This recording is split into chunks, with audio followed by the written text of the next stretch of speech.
Hey, what's up guys? Welcome to Curious Kingdom. Today we are recapping American thriller movie number 23. The story starts on February 3rd, which is Walter Sparrow's birthday. He works as an animal control officer and is eager to finish his shift so he can meet his wife.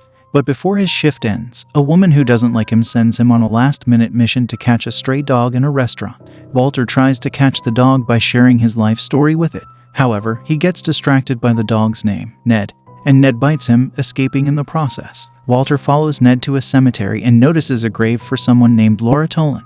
Meanwhile, Walter's wife, Agatha, waits for him and starts reading a book titled The Number 23. She becomes engrossed in it and buys it as a birthday gift for Walter when he finally arrives. In the background, future Walter reflects that if he hadn't been late catching the dog, Agatha might never have read that book, and their lives wouldn't have turned chaotic. Later, they try to celebrate Walter's birthday with a sandwich at home, but their kids are awake. Their son, Robin, interrupts them, and Walter gives him a mug as a present. Walter then starts reading The Number 23 and discovers the main character, a detective called Fingerling. The next day, Walter continues reading. In Chapter 2, Fingerling describes his childhood, where he excelled in school to escape his home. Despite loving his dad, he didn't want to be like him, as his dad cared only about money. Fingerling's interest in being a detective was sparked by his neighbor's dog, which he had to catch. On his 8th birthday, Fingerling broke the rule and entered his neighbor's house, discovering a dead woman. While doctors called it suicide, Fingerling believed it was the work of a passionate serial killer. This event led to his career as a detective. Walter's wife interrupts him, and he asks if she has read the book before. She praises the author's creativity. Walter thinks the book resembles his own childhood and shares the Fingerling story as a reason he became an animal control officer. Their son returns home and asks if he's in the book, prompting Walter to continue reading. In Chapter 3, Fingerling has a girlfriend named Fabrizia, and they share a passionate moment. The next day, Walter wakes up early to read further. In Chapter 5, Fingerling encounters a suicidal woman named Suicide Blonde.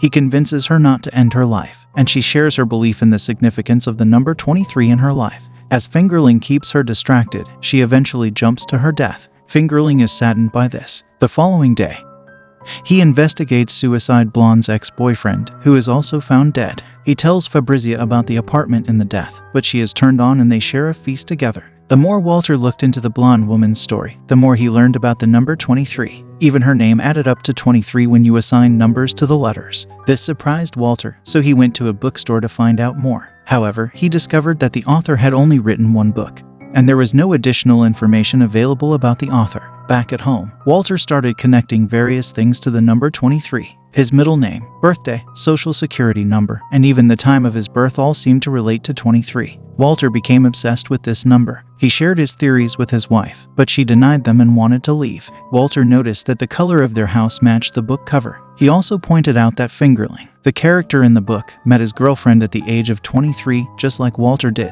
They got married on the 23rd of October, another connection to 23. Their son, Robin, joined in, finding more 23 seconds like their house number and moving on the 23rd. In the book's Chapter 7, the couple went to a hotel and were given room 23 at 9:14, which added up to 23. Fingerling noticed these details too. Later, Fingerling started having nightmares about killing his girlfriend, Fabrizia. Walter also had a nightmare about his wife, Agatha. He counted the pairs of shoes in their house, and it added up to 23. Agatha became concerned about Walter's obsession and referred him to her friend, Isaac French. Isaac speculated about the significance of 23 and recommended that Walter finish reading the book to find answers. He offered to speak with Agatha in the meantime. In the book, Fingerling counted shoes as well, and Walter noticed they had 23 pairs of shoes too. Fingerling talked about his nightmares and the number 23 to a shrink named Dr. Phoenix. Dr. Phoenix suggested taking a break, and Walter grew paranoid about Agatha and Isaac's friendship. Walter saw Isaac talking to his wife in a store, which heightened his paranoia. In Chapter 21 of the book, Fabrizia and Dr. Phoenix were together, further fueling Fingerling's jealousy. Walter had a nightmare of stabbing Agatha. Worried about his state of mind, Walter left home for a night to clear his head and read the book. He checked into room 23 at the King Edward Hotel, despite being told there were issues with the room. In Chapter 22 of the book, Dr. Phoenix found Fabrizia murdered. The police arrested him, and Fingerling fled to a hotel balcony, mirroring a scene from earlier in the book. The book ended abruptly with empty pages, leaving Walter convinced that the number 23 was now after him. Walter blamed Ned, a dog, for making him late, leading to the curse in his life. He chased Ned to a cemetery, where he finally caught him and discovered that even Ned's name added up to 23. A priest explained that Ned was cared for by a local church because he often visited the cemetery. Ned has recently taken an interest in a particular tombstone, that of Laura Tollins, who tragically passed away on her 23rd birthday. Walter has grown weary of the number 23, and the priest discloses that Laura's body was never found. Returning home, Walter makes a striking realization. The circumstances surrounding Laura Tollins' death bear a striking resemblance to the events depicted in the book. He suspects that the convicted killer of Tollins is, in fact, the author of the book, using it as a medium to confess. The following day, Walter resolves to visit Kyle Flinch in prison to inquire about the significance of the number. Kyle vehemently maintains his innocence, denying any involvement in Laura's death or the writing of the book. Walter shares his conviction that Kyle is innocent, pointing out that his name doesn't add up to 23. Robin, who has also read the book, discovers 2 pages stuck together, revealing a hidden address. Hoping it might be the author's address, the family sends 23 empty packages to that address, planning to catch the recipient at the delivery office. Agatha stands by Walter and assures him that he won't harm her. The next day, as they wait outside the post office, a suspicious-looking man enters. When confronted by Walter, the man becomes visibly frightened, insisting that Walter should be dead and that he cannot be alive. In a shocking turn of events, the man attacks Walter with a box cutter before taking his own life by slicing his throat. Agatha attempts to stem Walter's bleeding and instructs him to take Robin home. In his dying moments, the man leaves behind notes and urges Agatha to visit an institute. Agatha calls Walter and informs him that she will return home shortly. She discovers the man's former work ID badge and ventures to the now deserted and fenced-off institute. While exploring, she enters a room filled with notes, realizing that, much like Walter, the man was obsessed with the enigma of 23. In the room, she stumbles upon a patient box labeled W. Sparrow, which stands for her husband, named Walter Sparrow. But before she opens it, a figure approaches her from behind, and she gets scared. Back at home, Walter becomes aware of hidden messages within the book. Subsequently, he and Robin decipher a concealed message instructing him to visit their local park and dig beneath its steps. Without delay, Walter and Robin venture to the park and commence excavating under the 23rd step, where they make a startling discovery: a skeleton. Overwhelmed by fear, they hastily depart from the site, just as someone approaches the grave. Walter resorts to using a nearby phone booth to contact the police. However, upon their return to the scene, they are dumbfounded to find that the body has inexplicably vanished, accompanied by Isaac. During their journey back home, Robin's agitation intensifies as he remains convinced of the significance of the number 23, while Agatha dismisses his concerns. Along the way, they encounter Ned in the street, and although Walter contemplates running over the dog, he ultimately refrains. Walter becomes suspicious upon noticing Agatha's muddy fingertips and entertains the possibility that she may have relocated the skeleton. Confronting Agatha, he begins to suspect her of being the book's author, who supposedly murdered the publisher to safeguard herself and removed the skeleton. His suspicions are further heightened when he discovers a knife in her purse. Under the mounting pressure from Robin and Walter, Agatha reluctantly admits to moving the skeleton. However, she subsequently discloses that during her time at the Psychic Institute, she uncovered the astonishing truth that Walter himself is the actual author of the book. To substantiate her claim, she presents the box containing the original copy, bearing Walter's name.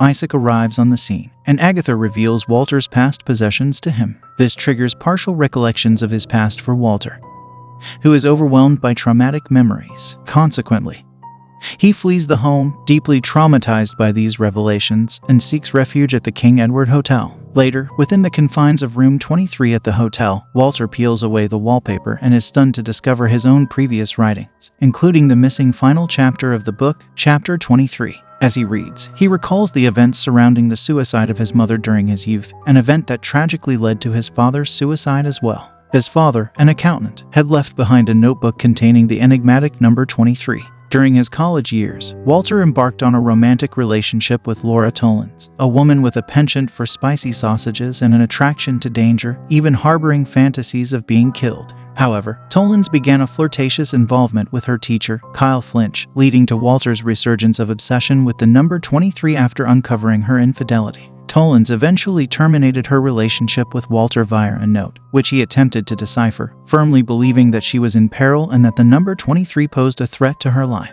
Walter's subsequent visit to Tollins ended in a confrontation where she brandished a knife, derided him as being akin to his father, and wounded his arm. This traumatic event pushed Walter over the edge, leading him to fatally stab her multiple times. With Toland's lifeless body in tow, Walter fled and buried her beneath the park steps, an act witnessed by Ned. Subsequently, Kyle Flinch arrived at Toland's residence and picked up the murder weapon, inadvertently incriminating himself. Haunted by guilt, Walter found himself at the King Edward Hotel, where he commenced the writing of his suicide note, ultimately transforming it into the book. In an attempt to obscure the truth, he omitted chapter 23, which contained the genuine account of events, and replaced it with a fabricated story. His deteriorating mental state is evidenced by the messages scrawled across the room's walls. Walter's suicide attempt by leaping from a window failed, leaving him with amnesia compounded by survivor's guilt. Walter underwent rehabilitation at an institute, where, in the subsequent months, his memories of these traumatic events were suppressed due to guilt unconsciously. Following his rehabilitation at the institute, Walter's mind gradually blocked out those distressing memories over the course of a few months. Subsequently, he was discharged, marking the point at which he crossed paths with Agatha. In the meantime, one of his doctors became engrossed in Walter's novel and became consumed by an obsession with the number 23. Eventually, this doctor published the book under the pseudonym Top Secrets. Returning to the present, Agatha eventually locates Walter at the hotel. Walter's recollections flood back, and he confides in Agatha, confessing to being a murderer. However, Agatha counters his self-condemnation by asserting that he is not the same person he was during those dark times. She emphasizes that he was merely afflicted by illness and has since recovered, becoming a wonderful husband. Walter grapples with guilt over the incarceration of the man with whom his former partner had an affair. He implores Agatha to leave him before he causes harm to anyone else. Walter flees from the hotel and takes to the streets. While there, he encounters Ned, who stares at him intently. As Walter locks eyes with the dog, a bus bearing the number 23 hurtles toward him at high speed. In a pivotal moment, Walter avoids being struck at the last possible instant when he realizes that his son is watching, determined not to perpetuate the cycle of tragedy his own father had instigated years prior. Overwhelmed by a wave of emotions, Walter embraces both Agatha and Robin, offering heartfelt apologies to them. Subsequently, a funeral procession unfolds at the site of Toland's grave, strongly suggesting that her remains have been interred at last. In a moment of profound realization, Walter comprehends that the number 23 is, in fact, just a numerical symbol, fueled by a desire for justice. He voluntarily surrenders to the police, awaiting his sentencing. Authorities indicate that the judge may show leniency toward him due to his voluntary surrender. As he awaits his fate, Walter's gaze falls upon a clock displaying the number 23, underscoring the enduring presence of this number in his life. That's all for today, folks. Like, share, and subscribe for more such content. Curious Knight signing off. Stay safe, stay curious.